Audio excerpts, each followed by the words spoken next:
तो आज इस वीडियो में हम ये समझने वाले हैं कि वैद्युत क्षेत्र की तीव्रता E और वैद्युत स्थैतिक विभव V में संबंध क्या होता है। और इस कॉन्सेप्ट को समझने के लिए आपको एक बात पता होनी चाहिए कि एक समान वैद्युत क्षेत्र के लिए समविभव पृष्ठ किस तरह से बनाए जाते हैं। अगर आपको आता है तो वेल एंड गुड, और अगर नहीं पता है तो चलिए पहले मैं आपको ये समझाता हूं कि बाह्य वैद्युत क्षेत्र जो कि एक समान है उसमें समविभव पृष्ठों का निर्धारण किस तरह से होता है। तो किसी भी बाह्य वैद्युत क्षेत्र के लिए समविभव पृष्ठ की जो आकृति है वो कैसी होती है, 2 डायमेंशनल प्लेन, जो कि वैद्युत क्षेत्र की तीव्रता के या वैद्युत बल रेखाओं के हमेशा कैसे होंगे, लंबवत। 2 डायमेंशनल प्लेन को हम द्विविमीय तल भी कहते हैं। तो मैंने क्या करा, मैंने एक बाह्य वैद्युत क्षेत्र लिया है E। बाह्य वैद्युत क्षेत्र में कोई भी 2 समविभव पृष्ठ मैंने ले लिए जो कि इस वैद्युत क्षेत्र के या वैद्युत बल रेखाओं के कैसे होंगे, लंबवत। पहले पृष्ठ पर मैंने वैद्युत स्थैतिक विभव का मान लिया है V और दूसरे पर लिया है dV, और ये दोनों ही समविभव पृष्ठ बहुत पास पास हैं और उनकी कम दूरी को मैंने लिया कितना है, dl। अब मुझे करना क्या है, एक आवेश को लेना है।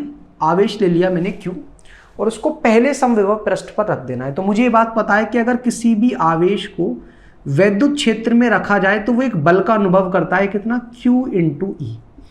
अगर वो धनावेश है तो बल किस दिशा में होता है, वैद्युत क्षेत्र की दिशा में। वैद्युत क्षेत्र किस तरफ है, दाईं तरफ, तो बल भी हमारा किस तरफ लगेगा, दाईं तरफ।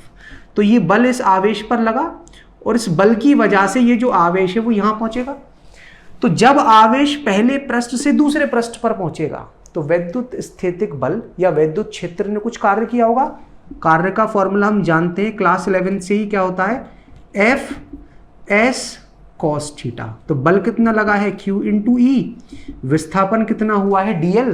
विस्थापन भी किस तरफ है, दाईं तरफ, बल भी किस तरफ है, दाईं तरफ। तो बीच का कोण कितना आ गया, 0, और cos 0 का मान 1, तो कितना आ गया बल, QE.dl। ये है हमारा प्रथम समीकरण। और अभी लास्ट लेक्चर में मैंने आपको समझाया है कि वैद्युत स्थैतिक जो बल है वो हमारे संरक्षी बल हैं। तो किसी भी आवेश को एक जगह से दूसरी जगह ले जाने में इन्होंने जो भी कार्य किया है वो किस पर निर्भर करता है, दोनों स्थितियों के वैद्युत स्थैतिक विभवांतर पर। तो मुझे करना क्या है, जिस आवेश को लेकर जा रहा हूं उसको तो मल्टीप्लाई में रखना है। अगर मैं 1 से 2 पर गया हूं तो पहले का विभव माइनस दूसरे का विभव, आपको क्या मिलेगा, वैद्युत स्थैतिक बलों के द्वारा किया गया कार्य। यहां आप देखोगे V से V कट जाएगा तो कितना आ जाएगा, माइनस का Q.dV। अब आप किसी भी प्रक्रिया से कार्य का मान निकालो, कार्य तो बराबर ही आना चाहिए। तो ये जो हमारा QE.dl है किसके बराबर होना चाहिए, माइनस का Q.dV के। यहां आप देखोगे Q से Q कट जाएगा तो वैद्युत क्षेत्र की तीव्रता का मान कितना आ गया, माइनस का dV/dl। तो ये इक्वेशन हमें बता के रही है कि वैद्युत क्षेत्र की तीव्रता जो है वैद्युत स्थैतिक विभव की दूरी के साथ जो परिवर्तन की दर है उसके ऋणात्मक मान के बराबर होती है। तो अगर आप केवल वैद्युत क्षेत्र की तीव्रता का मान निकालना चाहते हो, उसका मैग्नीट्यूड या परिमाण, तो आपको करना क्या है, dV/dl का केवल परिमाण निकालना है। निकालना कैसे, दोनों बिंदुओं के बीच का आपको वैद्युत स्थैतिक विभवांतर देखना है, बीच की दूरी देखनी है, दोनों का क्या निकाल देना है, रेशियो। आपको क्या मिल जाएगा, वैद्युत क्षेत्र की तीव्रता का मान।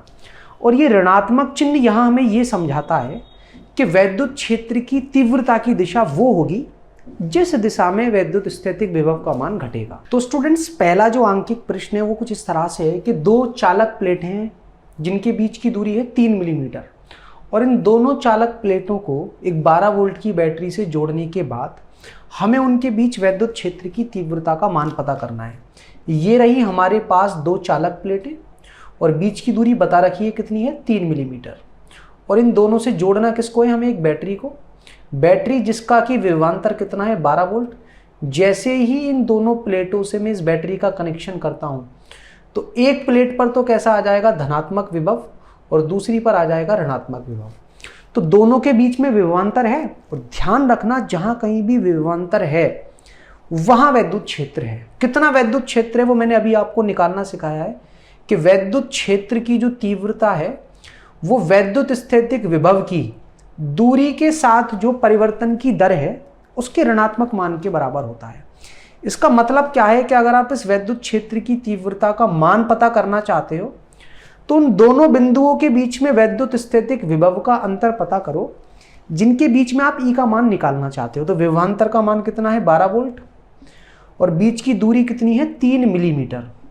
मिलीमीटर को आप मीटर में कन्वर्ट कर लें तो आंसर कितना आ जाएगा 4 गुणा 10⁻³ वोल्ट प्रति मीटर। और उसका जो मात्रक है वो मैंने यहां से निकाला है, क्योंकि देखो विभवांतर का मात्रक होता है वोल्ट और दूरी का मात्रक होता है मीटर। क्योंकि इससे पहले हम पहले चैप्टर में वैद्युत क्षेत्र की तीव्रता का मात्रक हमने किससे निकाला था, बल परीक्षण आवेश पर लगने वाला और अपॉन में परीक्षण आवेश, वहां से मात्रक निकल कर आया था न्यूटन प्रति कूलम। तो ये भी इसका मात्रक होता है, वो भी इसका मात्रक होता है। और दिशा मैंने क्या बताई थी, ऋणात्मक चिन्ह जो है वो दिशा को बताता है कि वैद्युत क्षेत्र की तीव्रता उस दिशा में होगी जिस दिशा में हमारा वैद्युत स्थैतिक विभव का मान घटेगा। तो जब आप धनात्मक प्लेट से ऋणात्मक प्लेट की तरफ जाओगे तभी तो वैद्युत स्थैतिक विभव का मान घटेगा। तो वैद्युत क्षेत्र की तीव्रता होगी किस तरफ, धनात्मक प्लेट से ऋणात्मक प्लेट की तरफ, और मान उसका ये रहा। अब स्टूडेंट्स आपको ये तो समझ में आ ही गया होगा कि वैद्युत क्षेत्र की तीव्रता और विभव में संबंध क्या है और उस संबंध को किस तरह से स्थापित किया जाता है, या फिर उस संबंध को आंकिक प्रश्नों में किस तरह से प्रयोग किया जाता है। अब चलिए मैं आपको यह समझाता हूं कि बाह्य वैद्युत क्षेत्र के लिए, जो कि एक समान भी हो सकता है या असमान भी हो सकता है, उसके लिए समविभव पृष्ठ किस तरह से बनाए जाते हैं।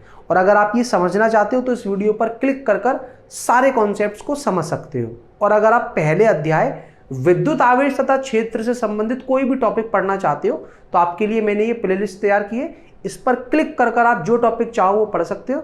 और अगर टॉपिक प्लेलिस्ट में नहीं है तो मुझे कमेंट करके बताएं, जल्द से जल्द उस टॉपिक पर वीडियो बना करके मैं आपको प्रदान करूंगा।